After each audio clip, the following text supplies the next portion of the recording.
你好，德國嘅官員表示考慮向 Google 同埋 Meta 徵收10% 嘅數碼服務稅。我非常贊成歐洲擺出強硬嘅姿勢，俾美國知道單靠脅迫嘅方式搶錢係冇用，其實真正賺大錢先係美國嘅企業。美國政府要揾着數，應該拍啱門口，無謂走去出口商嘅屋企扮成黑社會搶過路費。我唔係稅務專家，我亦唔清楚美國嘅科網巨頭喺香港植根咁多年，究竟賺咗香港人幾多錢？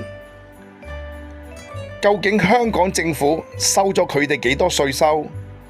希望香港政府對呢樣嘢都有一啲披露。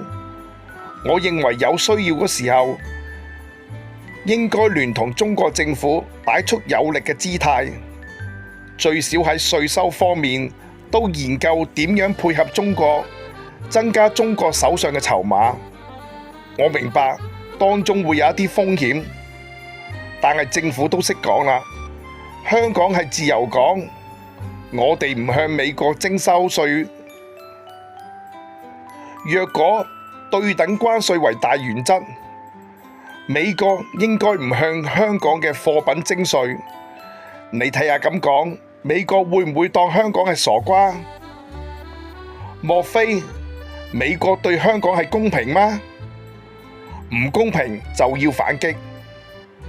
德國官員強調，美國企業喺德國嘅利用率太高，又唔使繳合理嘅稅收，而佢哋嘅投資亦太少，因此就住呢個樣嘢去起草新法例去堵塞漏洞。